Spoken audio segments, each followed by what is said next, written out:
look incredible. Come on, man. I'm in this big ass coat from that thrift shop down the road. I'm gonna pop some tags. Only got $20 in my pocket. I'm hunting, looking for a come up. This is fucking awesome. Salut à tous et bienvenue sur la chaîne Rétro Gaming à Papa avec ce bon vieux Renault. Voilà, c'est un très grand plaisir de vous retrouver pour un grand classique Sega sorti en 92, un System 32, troisième jeu de la série Outrun, Outrunners. Donc voilà, le Renault voulait revenir sur ce fantastique jeu d'arcade, ce System 32 que moi j'avais beaucoup apprécié à l'époque, même s'il n'avait pas fait l'unanimité en salle d'arcade. Donc on va se faire une petite partie tout de suite. Donc l'innovation en 93 de ce Outrunners, eh bien déjà c'était la possibilité de choisir entre plusieurs véhicules, voilà, plusieurs protagonistes. Donc on va prendre la Testarossa. Autre nouveauté bien sûr, eh bien c'était de pouvoir choisir sa transmission jusqu'à 2 à 5 vitesses. On va pas faire le foufou, on va se mettre en automatique. Voilà, et puis on va jouer avec la mythique Testarossa, histoire de retrouver un petit peu les sensations du premier Outrun, parce que ce Outrunners était là un petit peu pour renouer avec les origines. D'ailleurs, si vous entendez, on retrouve les thèmes originaux, bien évidemment, bien remasterisés, bien réorchestrés. On va prendre San Francisco pour le prochain parcours, bien réorchestré par Takenobu Mitsuyoshi. Et puis bien sûr il y aura d'autres pistes disponibles, il y aura beaucoup de musique dans le jeu, beaucoup de nouveautés à l'horizon, beaucoup de variétés. Voilà, c'est ce qu'apportait ce Outrunners, ce Super System 32 qui permettait d'avoir un scaling d'une fluidité incroyable, et puis d'avoir des graphismes, des décors très beaux, très variés, très colorés. Voilà. Bon, bien sûr, c'était une parodie d'Outrun, comme vous l'avez vu. Je me suis cassé la figure, la voiture a fait une pirouette, et puis les deux héros se sont mis à courir et à remonter dans la voiture comme si de rien n'était. D'ailleurs, c'est ce qui avait un petit peu desservi ce troisième épisode d'Outrun. Voilà, les fans n'avaient pas trop apprécié ce côté parodique un petit peu. Puis ça manquait de challenge, parce qu'à la base, c'est un jeu qui était fait surtout pour jouer en multi. On pouvait jouer de 2 à 8 joueurs, je crois. Enfin, moi j'ai connu la borne en ligne qu'à 2, donc c'était sympa de jouer avec ses potes et d'arriver le premier sur la ligne d'arrivée, parce qu'il n'y a pas vraiment de challenge. C'est pas que le jeu est pas bon en solo, mais enfin vaut mieux y jouer avec ses potes en multi. Voilà, donc voilà, c'est ce côté un petit peu manque de challenge, ce côté parodique qui n'avait pas vraiment plu aux fans occidentaux de la série. Et puis surtout un manque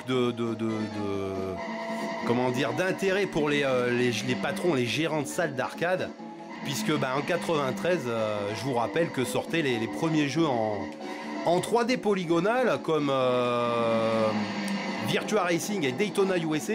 Donc ce Outrunners était pris en sandwich entre ces belles bornes en 3D polygonal, donc il faisait pas le figure, et puis les bornes coûtaient relativement cher, donc les gérants de salles, ça se comprenait, préféraient investir dans des grosses bornes en multi comme Daytona USA. Donc ça se comprenait un petit peu. Bon, et puis bon, voilà, même si le jeu était sympa et varié, bon, ça avait ni queue ni tête. Vous voyez, on passe de la Chine et on se retrouve en Grèce. Voilà, on arrivait, on passait des plages de Miami Beach on se retrouvait sur les rues pavées de Paris avec la Tour Eiffel en fond. Donc c'était vraiment très parodique. Voilà, donc ça n'avait pas plu à tout le monde. Bon, moi ça m'est pas dérangé plus que ça. Même si je suis un gros nostalgique et un gros fan du tout premier Outrun, ça changeait. Je trouve que c'était même plus sympa que Turbo Outrun, qui était une traversée des États-Unis, qui était sorti en 89 avec ce turbo. Voilà, la conduite manquait un petit peu de piment malgré cet F40 et ce turbo.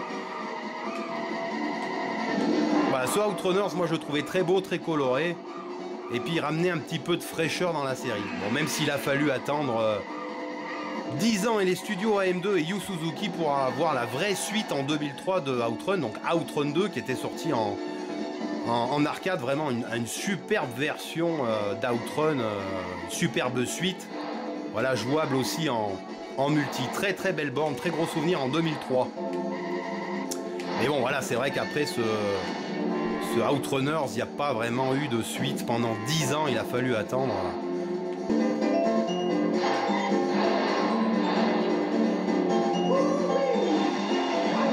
Et voilà pour cette arrivée en Espagne. Congratulations!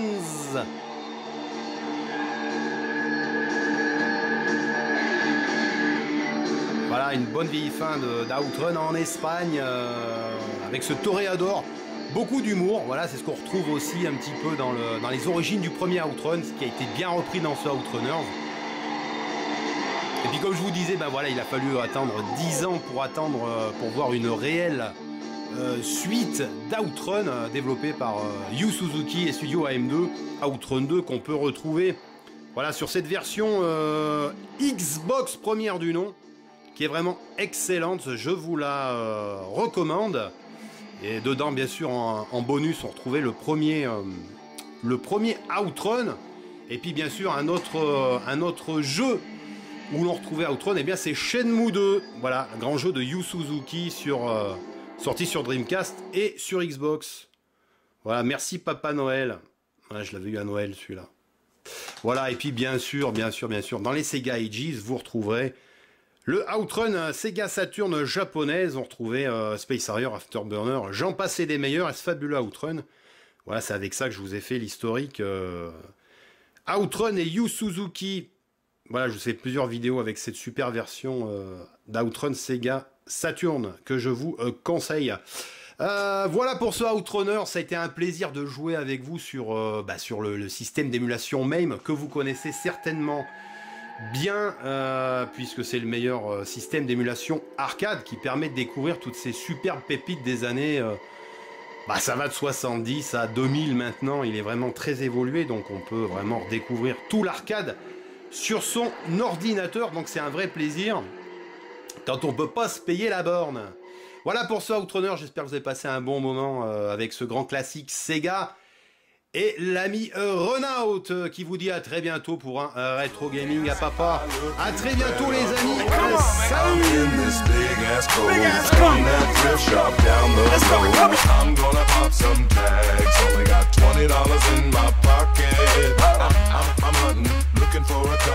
This is fucking awesome.